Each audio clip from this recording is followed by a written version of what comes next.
ಚಾರುಗೆ blood cancer ಕಡೆ. ನನಗೆ ಬೇಕಾದರೊಬ್ಬರಿಗೆ ಮೈಯಲ್ಲಿ ತುಂಬ ಹುಷಾರಿಲ್ಲ. ಅತ್ತೆ ಏನು ಉಳಿಸ್ಕೋತೀರಾ? ಏನು ವಿಷಯ ಅತ್ತೆ? ಏನೋ ಯೋಚನೆ ಮಾಡ್ತಿದ್ದೀರಾ? ಏನಾದರೂ ಕೇಳೋದಿತ್ತಾ? ಹೌದಮ್ಮ, ನಿನ್ನ ಹತ್ರ ಒಂದು ವಿಚಾರ ಕೇಳಬೇಕು. ಏನು ಅದು ಚಾರು, ನೀನು ನನಗೆ ಅಂತ 1 ಕೋಟಿ ರೂಪಾಯಿ ಕೊಟ್ಟಿದ್ದೆ, ಮತ್ತು ಅದು ನನ್ನ ಹತ್ರನೇ ಇರಲಿ ಅತ್ತೆ ಅಂತ ನೀನೇ ಇಟ್ಕೊಂಡೆ. ಆ ದುಡ್ಡನ್ನು ಈಗ ನನಗೆ ಕೊಡ್ತೀಯಮ್ಮ? ಆ ವಿಷಯ ಈಗ ಯಾಕೆ? ಅದು ಅದೇ ಚಾರು, ಆಗಲೇ ನಾನು ನಿಮ್ಮ ಮಾವ ಯಾವುದೋ ವಿಷಯದ ಬಗ್ಗೆ ಮಾತಾಡಿಕೊಂಡು ಯೋಚನೆ ಮಾಡ್ತಾ ನಿಂತಿದ್ವಿ. ಆಗ ನೀನು ಬಂದು ಯಾಕೆ ನೀವಿಬ್ಬರು ಹೀಗೆ ಗರ ಬಡ್ದವ್ರ ಥರ ನಿಂತಿದ್ದೀರಾ ಅಂತ ಕೇಳಿದ್ಯಲ್ವಾ?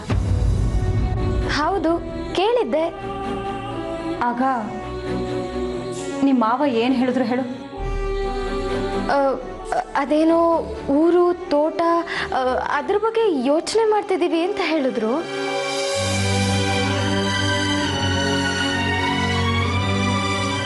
ಅದಕ್ಕೆಮ್ಮ ನಾನು ನಿನ್ನನ್ನು ಆ ದುಡ್ಡು ಕೇಳಿದ್ದು. ಸ್ವಲ್ಪ ಕ್ಲಿಯರಾಗಿ ಹೇಳಿ ಅತ್ತೆ. ಅದು ನಿಮ್ಮ ಮಾವ ನಿನ್ನ ಹತ್ರ ಹೇಳಿದ್ದು ಸುಳ್ಳಮ್ಮ. ನನಗೆ ಬೇಕಾದರೊಬ್ಬರಿಗೆ ಮೈಯಲ್ಲಿ ತುಂಬ ಹುಷಾರಿಲ್ಲ. ಹಾಸ್ಪಿಟ್ಲು, ಮೆಡಿಸಿನ್ನು, ಅದು ಇದು ಅಂತ ಭಾಳ ಖರ್ಚಾಗತ್ತೆ. ಅದಕ್ಕೆ ನಿನ್ನ ಹತ್ರ ನಾನು ಆ ದುಡ್ಡನ್ನು ಕೇಳ್ತಿರೋದು. ಅತ್ತೆ, ನಿಮಗೂ ಇಂಥ ದೊಡ್ಡ ಮನಸ್ಸಿದ್ಯಾ? ನಾನು ಅಂದ್ಕೊಂಡೆ ನೀವು ದುಡ್ಡನ್ನು ಪಿಶಾಚಿ ಅಂತ. ಅತ್ತೆ, ಯಾರವರು? ಏನು ಕಾಯಿಲೆ? ಅವರು ನಮಗೆ ಹತ್ರದವರು, ಅದರಲ್ಲೂ ನನ್ನ ಮನಸ್ಸಿಗೆ ತುಂಬ ಹತ್ರದವರು. ಅವ್ರಿಗೀಗ ಬ್ಲಡ್ ಕ್ಯಾನ್ಸರ್ ಅಮ್ಮ. ಹೌದಾ ಅತ್ತೆ? ಅದು ತುಂಬ ಡೇಂಜರ್ ಕಾಯಿಲೆ. ಬಿಗಿನಿಂಗ್ ಸ್ಟೇಜ್ ಆದರೆ ಟ್ರೀಟ್ಮೆಂಟ್ ಕೊಡಿಸಿ ಅವ್ರನ್ನ ಹುಷಾರು ಮಾಡ್ಬೋದು. ಇಲ್ಲ ಅಂದರೆ ಅವ್ರನ್ನ ಉಳಿಸ್ಕೊಳ್ಳೋದೇ ಕಷ್ಟ ಆಗತ್ತೆ.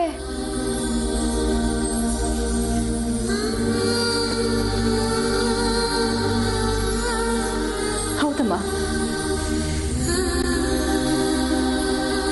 ನೀನು ಬೇಗ ದುಡ್ಡು ಕೊಟ್ರೆ ನಾನು ಅವ್ರಿಗೆ ಬೇಗ ಟ್ರೀಟ್ಮೆಂಟ್ ಶುರು ಮಾಡಿಸ್ತೀನಿ.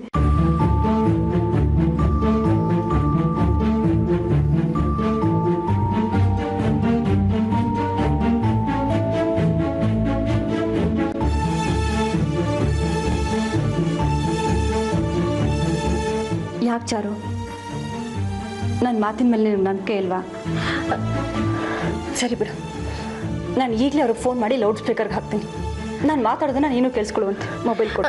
ಅತ್ತೆ, ನನಗೆ ನಿಮ್ಮ ಮೇಲೆ ತುಂಬ ನಂಬಿಕೆ ಇದೆ. ಆದರೆ ಆ ಸತ್ಯನ ನಿಮ್ಮ ಹತ್ರ ಹೇಗೆ ಹೇಳೋದು ಅಂತ ಗೊತ್ತಾಗ್ತಿಲ್ಲ. ಹೇಳಿದ್ರೆ ನಿಮ್ಮ ಮನ್ಸಿಗೆ ನೋವಾಗುತ್ತೆ. ಯಾವ ಸತ್ಯ? ಸ್ವಲ್ಪ ಸರಿಯಾಗಿ ಬಿಡಿಸಿ ಹೇಳಮ್ಮ.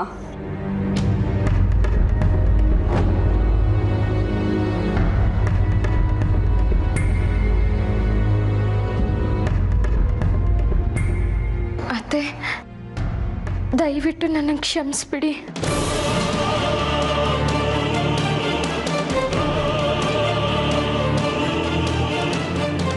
ಅತ್ತೆ ಅಂದರೆ ದುಡ್ಡಿನ ಪಿಶಾಚಿ, ದುಡ್ಡು ಅಂದರೆ ಬಾಯಿ ಬಿಡ್ತೀರಾ ಅಂತ ನಂಬಿಸ್ದೆ.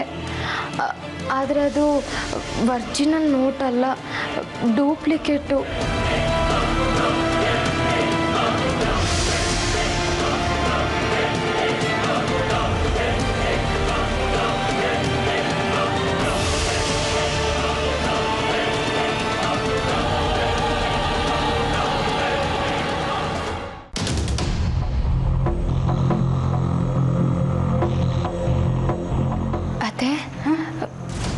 ಬೇಜಾರಾಯ್ತಾ?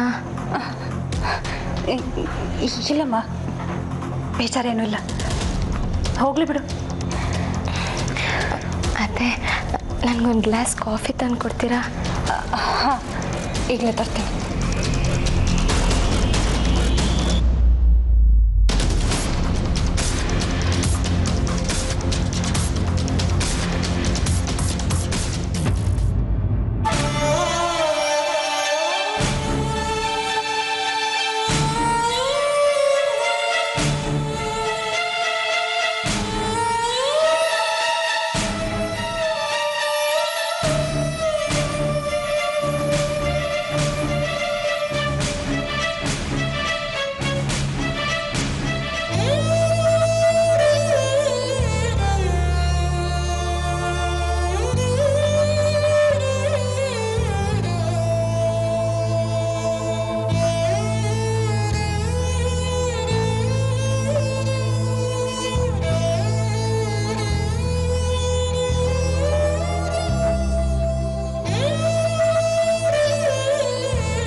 ಹೇಳು ಮೇಘ. ಜಯಂತಣ್ಣ, ನನಗೊಂದು ಹೆಲ್ಪ್ ಮಾಡ್ತೀಯಾ ಪ್ಲೀಸ್ ಕಣೋ? ಹೇಳು. ನಾವೆಲ್ಲರೂ ಮನೆಗೆ ವಾಪಸ್ ಹೋಗ್ತಾ ಇದ್ದೀವಿ. ಅದಕ್ಕೆ ಮುಂಚೆ ರಾಹುಲ್ ಜೊತೆ ಮಾತಾಡಬೇಕು ಅನ್ನಿಸ್ತು. ಅವ್ರಿಗೆ ಫೋನ್ ಮಾಡ್ತಾನೆ ಇದ್ದೀನಿ, ಆದರೆ ಕನೆಕ್ಟ್ ಆಗ್ತಾ ಇಲ್ಲ. ನೀನು ಒಂದ್ಸತಿ ಟ್ರೈ ಮಾಡ್ತೀಯಾ? ಹೌದಾ, ಸರಿ, ಟ್ರೈ ಮಾಡ್ತೀನಿ. ರಾಹುಲ್ ಮನೆಗೆ ಹೋಗಿ ವಿಚಾರಿಸೋಕ್ಕಾಗತ್ತಾ? ಮೇಘ, ಅವತ್ತು ಅವ್ರ ಮನೆಗೆ ಹೋದಾಗ ಯಾರೂ ಇರಲಿಲ್ಲ, ಎಲ್ಲ ಫಂಕ್ಷನ್ಗೆ ಹೋಗಿದ್ರು. ಈಗ ಎಲ್ಲರೂ ಇದ್ದು ಏನು ಅಂತ ವಿಚಾರಿಸಿದ್ರೆ ನಾನು ಏನಂತ ಹೇಳಿ? ಅದೆಲ್ಲ ನನಗೆ ಗೊತ್ತಿಲ್ಲ, ನೀನೇ ನನಗೆ ಹೆಲ್ಪ್ ಮಾಡಬೇಕು ಪ್ಲೀಸ್. ಮೇಘ, ರಾಹುಲ್ ಏನಾದರೂ ಸಿಮ್ ಚೇಂಜ್ ಮಾಡಿರ್ಬೋದಾ?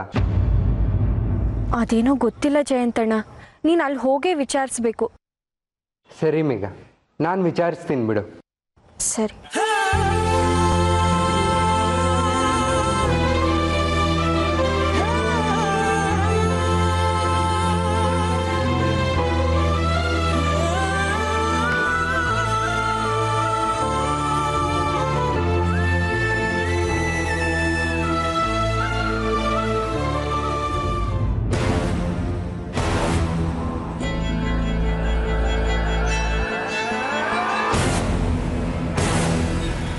ಅಂಕಲ್,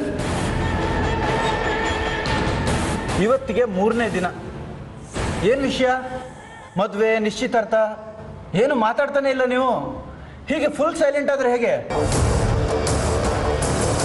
ಏನು ಅಂಕಲ್ ನೀವು ಕೊಟ್ಟ ಮಾತನ್ನ ಹೀಗೆ ನೆಗ್ಲೆಕ್ಟ್ ಮಾಡೋದಾ? ನನಗೆ ಇನ್ನೊಂದು ವಿಷಯ ಗೊತ್ತಾಯ್ತು. ನೀವೇ ಸರಿ ಇಲ್ವಂತೆ. ಖತರ್ನಾಕ್ ಅಂತ ನೀವು ನಿಮ್ಮ ಮಗಳನ್ನ ನೀವೇ ಕಿಡ್ನಾಪ್ ಮಾಡಿಸಿದ್ರಂತೆ, ಹೌದಾ? ಏನಂಕಲ್ ನೀವು ಇಂಥ ಕೆಲಸ ಮಾಡೋದಾ? ತಪ್ಪಲ್ವಾ? ಚಾರು ಮನಸ್ಸು ಹೇಗಾದರೂ ನಿಮ್ಮ ಕಡೆಗೆ ಒಲಿಲಿ ಅನ್ನೋ ಕಾರಣಕ್ಕೆ ಹಾಗೆ ಮಾಡಿದ್ದು. ಎಲ್ಲ ನಿಮಗೋಸ್ಕರ. ನನ್ನ ಮಗಳು ನಿಮ್ಮನ್ನೇ ಮದುವೆ ಆಗಲಿ ಅನ್ನೋ ಕಾರಣಕ್ಕೋಸ್ಕರ. ಅಂದರೆ ನಿಮ್ಮ ಮಗಳು ನಿಮ್ಮ ಮನೇಲೇ ಇಲ್ಲ ಅಂತ ಆಯ್ತು. ಅಜ್ಜಿ ಮನೆಗೂ ಹೋಗಿಲ್ಲ, ರಿಲೇಟಿವ್ ಮನೆಗೂ ಹೋಗಿಲ್ಲ. ಅಂದರೆ ಕೋಪಿಸ್ಕೊಂಡು ಬೇರೆ ಎಲ್ಲೋ ಇದ್ದಾಳೆ ಅಂತ ಆಯ್ತು. ಹಾಗೇನಿಲ್ಲ, ಸದ್ಯಕ್ಕೆ ಮದುವೆ ಬೇಡ ಅನ್ನೋ ಅಭಿಪ್ರಾಯ ಅವಳದು. ಹಾಗಾದರೆ ಅವಳು ಯಾರನ್ನಾದರೂ ಲವ್ ಮಾಡ್ತಿದ್ದಾಳ? ಅಥವಾ ಈಗೆಲ್ಲ ಕಾಮನ್ ಆಗಿ ಮಾತಾಡ್ಕೊಳ್ತಾರಲ್ಲ, ಲಿವಿಂಗ್ ಟುಗೆದರ್, ಹಾಗೇನಾದರೂ ಇದೆಯಾ? ಇದ್ರೂ ಪರವಾಗಿಲ್ಲ ಅಂತ ನನಗೆ ನಿಮ್ಮ ಮಗಳು ಚಾರು ಹಿಡಿಸಿದ್ಲು. ಅವಳನ್ನೇ ಮದುವೆ ಆಗ್ತೀನಿ, ಯು ಡೋಂಟ್ ವರಿ. ನಾಲ್ಗೆ ಉದ್ದ ಇದೆ ಅಂತ ಏನೇನೋ ಮಾತಾಡಬೇಡಿ ನವೀನ್. ಇಷ್ಟು ಕೀಳಾಗಿ ಮಾತಾಡೋರು ನೀವು. ನಾಳೆ ನನ್ನ ಮಗಳನ್ನ ಚೆನ್ನಾಗಿ ನೋಡ್ಕೋತೀರಾ ಅಂತ ಏನು ಗ್ಯಾರಂಟಿ? ನನ್ನ ಮಗಳನ್ನ ನಿಮಗೆ ಕೊಡಲ್ಲ. ನಿಮಗಿಂತ ಆ ಜಯಂತೆ ಎಷ್ಟೋ ವಾಸ. ನೀವು ಹೀಗೆ ಮಾತಾಡ್ತಾ ಇದ್ರೆ ನನ್ನ ಮಗಳನ್ನ ನಿಮ್ಮ ಬದಲು ಆ ಜಯಂತಿಗೆ ಕೊಟ್ಟು ಮದುವೆ ಮಾಡಬೇಕಾಗತ್ತೆ. ನೋಡಿ, ಇದೆಲ್ಲ ನಿಮ್ಮ ಲೆವೆಲ್ಗೆ ಸರಿ ಬರಲ್ಲ. ಒಳ್ಳೆ ಬಿಸ್ನೆಸ್ ಮ್ಯಾನ್ ನೀವು, ಮಾತಲ್ಲಿ ಖಡಕ್ ಆಗಿರಬೇಕು. ಕೊಟ್ಟ ಮಾತನ್ನು ಉಳಿಸ್ಕೊಳ್ಳಿ. ಒಂದು ವೇಳೆ ನೀವು ನಿಮ್ಮ ಮಾತು ಉಳಿಸ್ಕೊಳ್ಳಿಲ್ಲ ಅಂದರೆ ನನ್ನ ಮಾತಿನ ಸ್ಟೈಲ್ ಬದಲಾಗತ್ತೆ. ಅಷ್ಟೇ ಅಲ್ಲ, ನನ್ನ ಗೆಟಪ್ಪು ಬದಲಾಗತ್ತೆ. ನನಗೆ ಈ ವಿಲನ್ ಗೆಟಪ್ ಸುಸ್ತಾಗಿದೆ, ಅದಕ್ಕೆ ಹೀರೋ ಗೆಟಪ್ ಹಾಕೊಳ್ಳೋಣ ಅಂದ್ಕೊಂಡೆ. ಆದರೆ ನೀವು ಪುನಃ ವಿಲನ್ ಗೆಟಪ್ ಹಾಕೋ ಥರ ಮಾಡ್ತಿರಲ್ಲ ಅಂಕಲ್. ಇದು ನ್ಯಾಯನ? ನೀವೇ ಥಿಂಕ್ ಮಾಡಿ, ಹೀರೋನ ವಿಲನ್?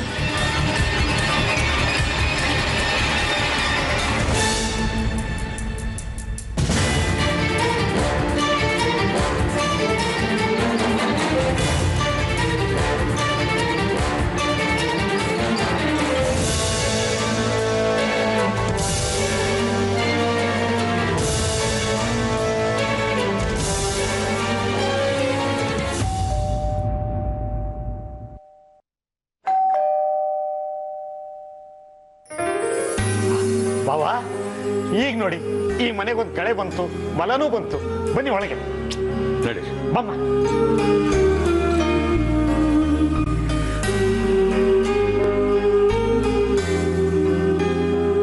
ಬನ್ನಿ ಪುಟ್ಟಿ, ಬನ್ನಿ. ನಿಮ್ಮ ರೂಮ್ ರೆಡಿ ಇದೆ. ಬಾವಾ, ನಿಮ್ಮ ರೂಮ್ ರೆಡಿ ಇದೆ. ಮಾತಾಮೇಲೆ ಮೀನಾಕ್ಷಿ ಇದೆ. ಮೀನಾಕ್ಷಿನ ಚಾರು ಜೊತೆ ದೇವಸ್ಥಾನಕ್ಕೆ ಕಳಿಸಿದ್ದೀನಿ ಬಾವ. ದೇವಸ್ಥಾನಕ್ಕ? ಇವತ್ತೇನು ವಿಶೇಷ? ಅವ ನೀವು ಬರೋದು ಮೊದಲೇ ಗೊತ್ತಿತ್ತಲ್ವಾ? ಆ ಟೈಮ್ನಲ್ಲಿ ಅವ್ರಿರೋದು ಬೇಡ ಅಂತ ನಾನೇ ಕಳಿಸ್ದೆ. ಯಾಕೆ ಪಶುಪತಿ? ಅವರಿದ್ರೆ ನಮಗೇನು ತೊಂದರೆ ಆಗತ್ತೆ?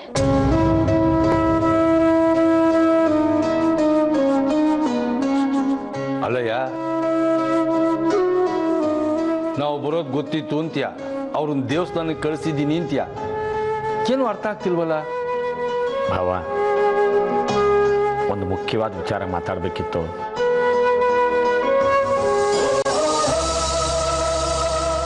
ಆ ವಿಚಾರ ಚಾರುಗೆ ಗೊತ್ತಿಲ್ಲ. ಈಗಲೇ ಅವಳಿಗೆ ಗೊತ್ತಾಗೋದು ಬೇಡ, ಅದಕ್ಕೆ ಆಚೆ ಕಳಿಸ್ತೆ.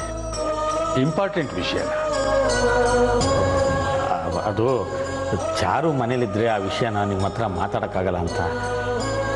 ಸರಿ ಸರಿ, ಈಗ ಅವ್ರು ಇಲ್ವಲ್ಲ, ಅದೇನು ವಿಷಯ ಹೇಳು. ಭಾವ, ಚಾರು ನೋಡಿದ್ರೆ ಅಯ್ಯೋ ಅನ್ಸುತ್ತೆ.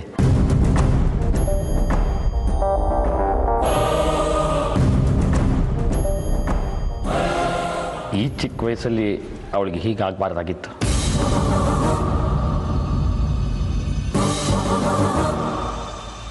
ಏನೋ ಆಗ ಜಗಳ ಮಾಡ್ತಿದ್ಲು, ಹಠ ಮಾಡ್ತಿದ್ಲು. ನಮಗೆ ಕೋಪ ಬರೋವಾಗ ಮಾಡ್ತಿದ್ಲು ನಿಜ. ಆದರೆ ಈಗ ಅವಳ ನೋಡಿದ್ರೆ ಹೊಟ್ಟೆ ಚುರುಕ್ಕನ್ನುತ್ತೆ, ಕರಳು ಹಿಂಡ್ದಾಗುತ್ತೆ ಭಾವ. ಪಾಪ ಅನ್ಸುತ್ತೆ. ನಿನಗೆ ಹೊಟ್ಟೆ ಚುರುಕು ಅನ್ನೋದು, ಕಳ್ಳು ಹಿಂಡೋದು ನಮ್ಮ ಮುಂದೆ ಹೇಳೋವಾಗ ಚಾರು ಇರಬಾರ್ದು ಅಂತ ಅನ್ಸುತ್ತೆ ಅಂದ್ಬಿಟ್ಟು ದೇವಸ್ಥಾನಕ್ಕೆ ಕಳಿಸ್ಬಿಟ್ಯಾ?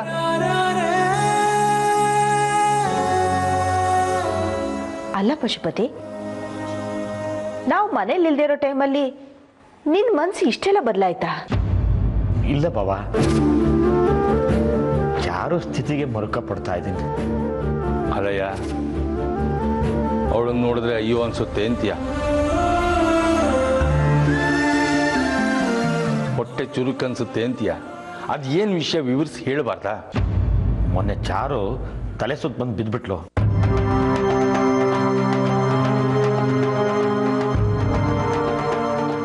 ಅವರು ಫ್ಯಾಮಿಲಿ ಡಾಕ್ಟ್ರು ಬಂದಿದ್ರು. ಬ್ಲಡ್ ಚೆಕ್ ಮಾಡಿ ನನಗೆ ಕಾಲ್ ಮಾಡಿದ್ರು. ಏನಂದ್ರು? ಅದು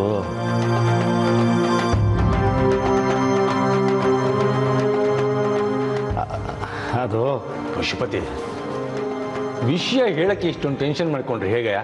ಏನದು?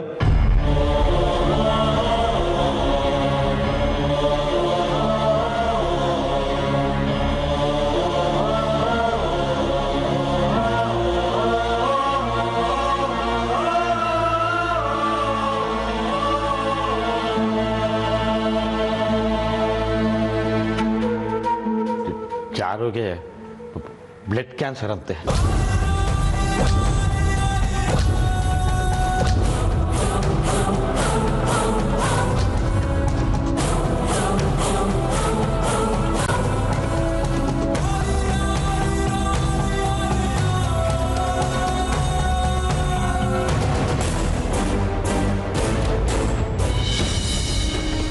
ರುಕ್ಮಿಣಿ, ಯಾಕೋ ನಾವೇ ಆತರ ಪಟ್ಟು ಚಾರು ಬದುಕನ್ನ ಗೊಂದಲ ಮಾಡ್ತಿದೀವಿ ಅನಿಸ್ತಾ ಇದೆ. ನಾನು ಮೊದಲಿಂದಾನು ನಿಮ್ಗೆ ಅದನ್ನೇ ಹೇಳಿದ್ದು. ನನ್ನ ಮಾತು ಎಲ್ಲಿ ಕೇಳ್ತೀರಾ ನೀವು? ಈಗೆಲ್ಲ ಮುಗಿದ ಮೇಲೆ ಯೋಚನೆ ಮಾಡಿ ಏನು ಪ್ರಯೋಜನ? ನನಗಂತೂ ತಲೆ ಕೆಟ್ಟೋಗ್ತಾ ಇದೆ.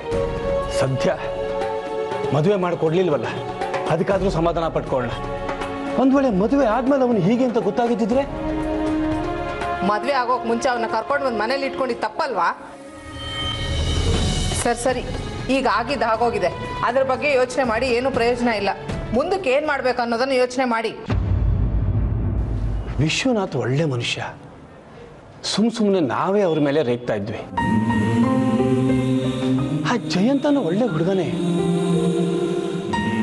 ಏನು ಕೆಟ್ಟ ಅಭ್ಯಾಸ ಇಲ್ಲದ ನೇರ ಮನಸ್ಸಿನ ಹುಡುಗ. ಅವರೆಲ್ಲ ಚಾರುನ ಸೊಸೆ ಮಾಡ್ಕೋತೀವಿ ಅಂತ ಒಪ್ಕೊಂಡಾಗ ನಾವೇ ದಿಮಾಕನ ಮಾತಾಡಿದ್ವಿ. ಏನೇ ಆಗಲಿ ರುಕ್ಮಿಣಿ, ವಿಶ್ವನಾಥ್ ಬಳಿ ನಾವು ಡೀಟೇಲ್ ಆಗಿ ಮಾತಾಡೋದು ಒಳ್ಳೇದು ಅನಿಸ್ತಾ ಇದೆ. ನೀವು ಹೇಳ್ತಿರೋದು ಕರೆಕ್ಟ್ ರೀ, ಹಾಗೆ ಮಾಡೋಣ. ಸರಿ.